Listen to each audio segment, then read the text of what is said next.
Tonight, the making of a king. In an ancient ceremony with a modern twist, Charles III is formally proclaimed sovereign. Charles III, King. I am deeply aware of this great inheritance. This centuries-old tradition broadcast live for the first time. The proclamation ringing across the realm. I'm Roxana Saberi outside Buckingham Palace, where crowds keep gathering to pay their respects to the late Queen and their new king. At Windsor Castle, brothers unite with their wives, honoring their grandmother and Queen. Also tonight, royal change, symbols of Elizabeth, what stays and what goes. In Ukraine, Russia retreats after a stunning advance of Ukrainian troops. Plus, weather whiplash in the West. I'm Ben Tracy in Southern California, where firefighters are getting help from a rare September storm.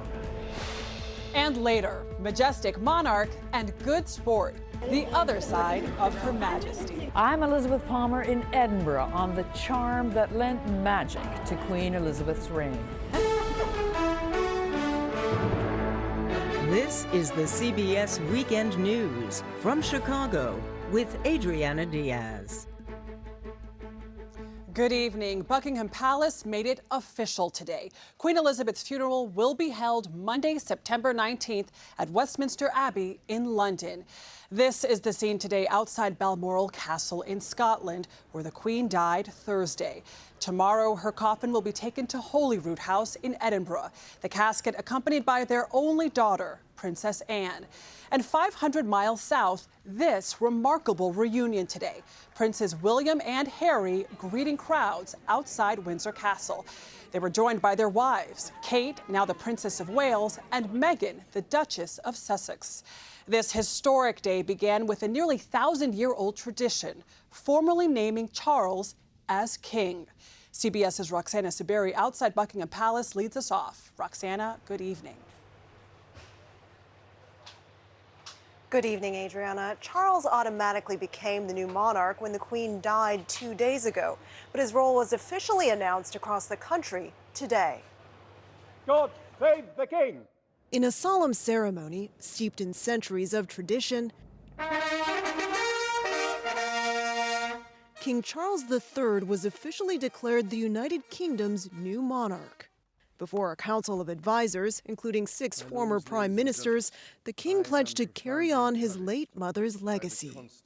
I am deeply aware of this great inheritance and of the duties and heavy responsibilities of sovereignty, which have now passed to me. When Queen Elizabeth was proclaimed monarch 7 decades ago, God save the Queen. Some of the formalities were filmed. To the high and mighty Princess Elizabeth. On Saturday, for the first time, The crown of the United Kingdom of Great Britain and Northern Ireland. the entire process was broadcast live on TV. But it was also read out to the public at St. James's Palace. Publish and proclaim that the Prince Charles Philip Arthur George And in the ancient commercial centre of London.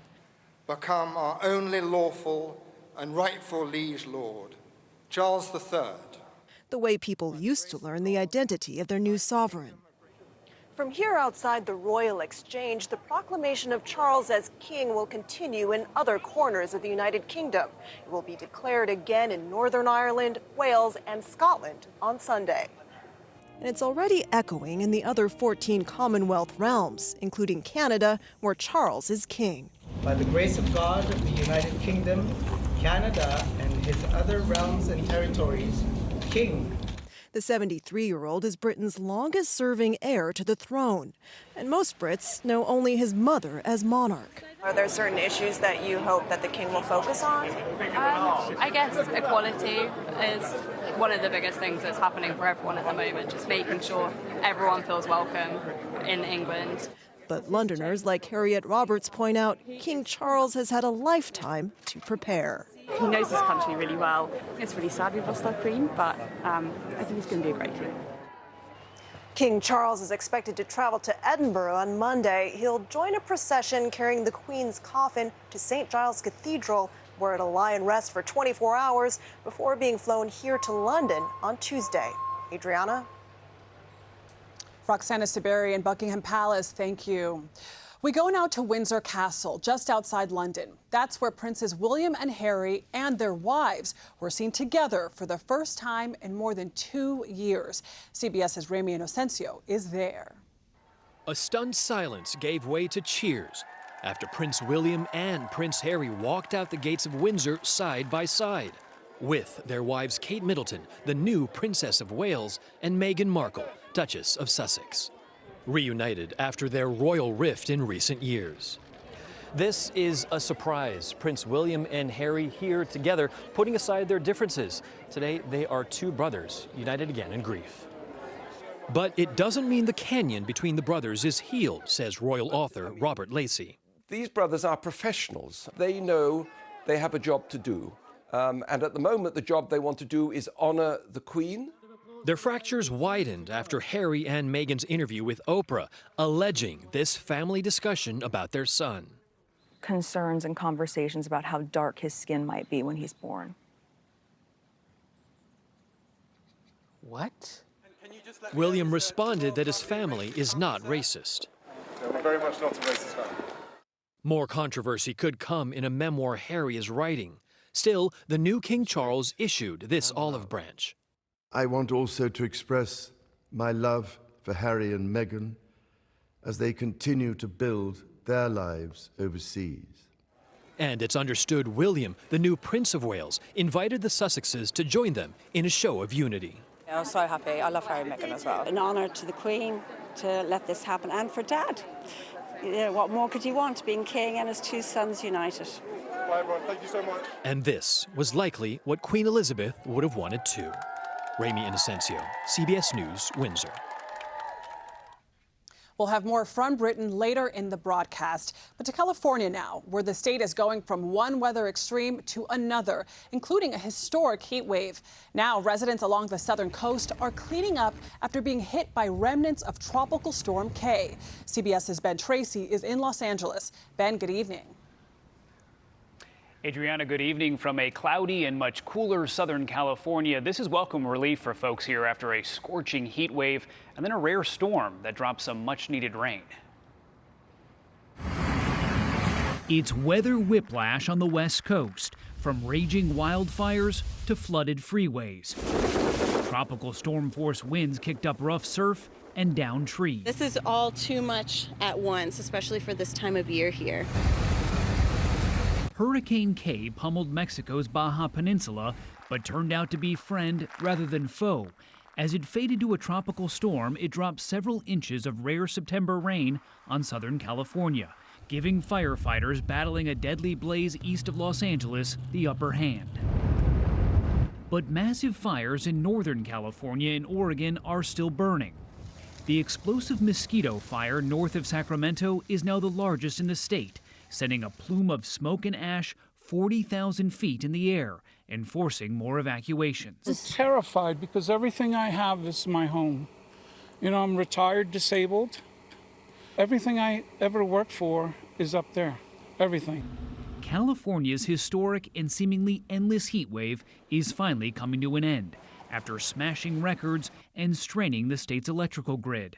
Many areas endured 10 days of 100-plus degree heat. This is all happening as climate change is making the American West hotter and drier. Now, scientists say that climate change doesn't necessarily cause a heat wave to happen, but it can make them longer and more intense. Adriana? Ben Tracy, thank you. Now to the latest on a judge's ruling that a special master review the documents seized from former President Trump's Mar-a-Lago home last month. CBS's Christina Ruffini is at our Washington bureau, where there's also news on new January 6th subpoenas. Christina, what information are they seeking from these individuals? Good evening, Adriana. It's not yet clear how many subpoenas were issued. Now, investigators apparently want to know about the Trump team's fundraising between the election and January 6th and how that money was used. To be clear, this investigation is separate from the inquiry into Trump's handling of documents and that FBI search of his Mar-a-Lago property. And there were also several filings in that case last week. Can you bring us up to speed? The judge in that case, Aline Cannon, who is a Trump appointee, has agreed to have a neutral third party or special master go over the evidence seized from that FBI search and decide, among other things, if executive privilege applies to any of the documents. But Trump's legal team and the Justice Department haven't yet agreed on who that special master should be. They've each put forward their own candidates. They're also at odds about who should pay for their services and what authority that person should have. Now, in a filing last night, the DOJ argued the special master, quote, should not review the documents with classification markings and should not adjudicate claims of executive privilege. The judge also ordered the FBI to stop reviewing the documents from that search until that special master can be appointed, essentially freezing that part of the investigation. But she says the documents can be used to evaluate whether there was a compromise of national security. So in essence, the judge is saying there is a concern about a breach of national security, but she's hitting the pause on the efforts to find out how that breach occurred. Now, keep in mind, the FBI has already logged the evidence it seized from that search, so they know what they have. The issue now is what investigators can do with it. All right, Christina Ruffini, thanks so much. To Ukraine now, in news of a Russian retreat near Kharkiv. Video posted on social media shows residents in newly liberated towns greeting Ukrainian soldiers. President Zelensky says more than 600 square miles of territory has been reclaimed over the last 10 days. It's the biggest gain for Ukrainian forces since April.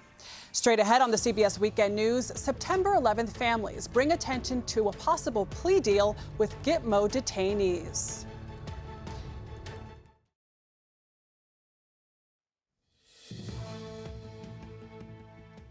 The symbols of Queen Elizabeth's 70-year reign can be found throughout Britain and well beyond its shores.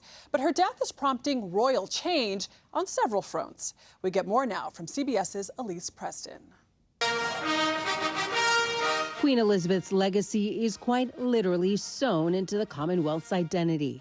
ER, meaning Elizabeth Regina, was seen throughout St. James Palace as King Charles III officially took his place Saturday as the new monarch.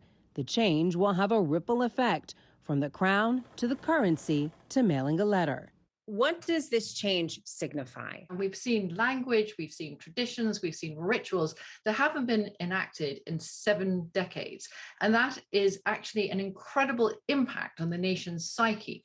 The last time a new monarch graced a British coin was in 1953, then featured on a banknote in 1960.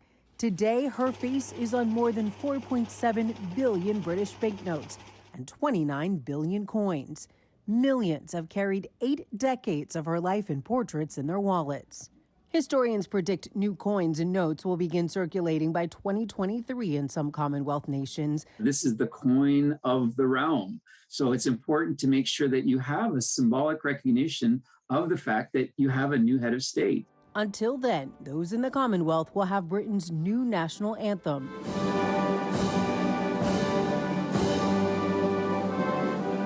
God Save the King. Elise Preston, CBS News, New York. Still ahead on the CBS Weekend News, it's one of the biggest criminal cases in American history. But are plea deals in the works for alleged plotters behind 9/11?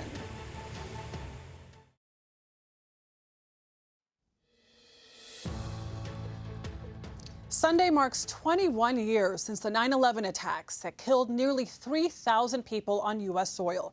Now some family members of victims are protesting possible plea deals for some of those charged in the attacks. Here's CBS's Catherine Herridge.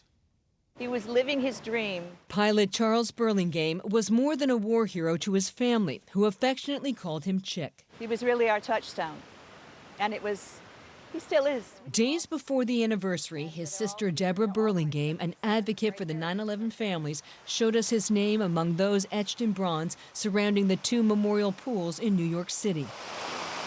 On 9/11, al-Qaeda terrorists took over Burlingame's American Airlines Flight 77, slamming it into the Pentagon. Deborah's grief has turned to anger with confirmation a potential plea deal is under discussion for the 5 9/11 defendants, including Khalid Sheikh Mohammed, the self-described architect of the attacks. I was outraged. Defense attorneys told CBS News military prosecutors may be willing to take the death penalty off the table, and in return, the 9/11 defendants would plead guilty to the worst terrorist attack on U.S. soil. You're in touch with other 9/11 families. Do they feel the same way? The families are outraged, and they don't want closure, they want justice. But another group, 9/11 Families for Peaceful Tomorrows, believes a plea deal could deliver some measure of judicial finality. All 5 defendants and the government are all engaged in good faith negotiations with the idea of bringing this trial, which has become a forever trial, to an end. Nearly 3,000 people died on 9/11.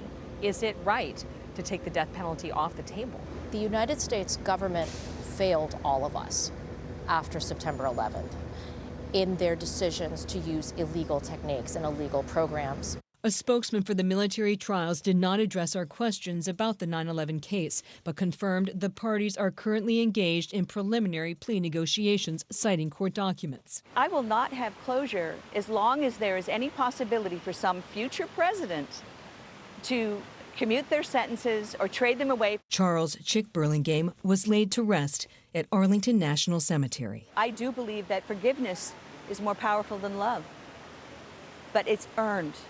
They never will have that. Catherine Hirich, CBS News, Washington. Next on the CBS Weekend News, it's that time of year corn stalks are tall enough for the biggest corn maze in the world. Why it might take a secret agent to get through this labyrinth.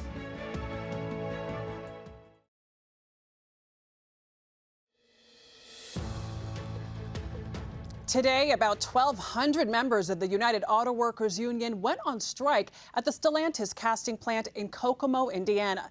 The facility makes parts for Chrysler, Dodge, Jeep, and Ram vehicles. A long-term strike could affect assembly lines across North America. And while the eyes of the world were on the Royals, a tribute to another British icon opened today in America's Corn Belt. What's billed as the world's largest corn maze near Chicago is dedicated to James Bond this year, the 60th anniversary of the first 007 film. And just like Bond films, there is plenty of mystery, 10 miles of disorienting pathways, and few ways to escape. Queen Elizabeth's passion for horses is well documented, and today, one of the racehorses bred by the late monarch, a 6-year-old named West Newton, won today's second race at the Pimlico Racecourse in Baltimore. It was West Newton's 4th win in 19 career starts. When we return, from slapstick to dry wit, a look back at the majesty and sharp wit of Queen Elizabeth.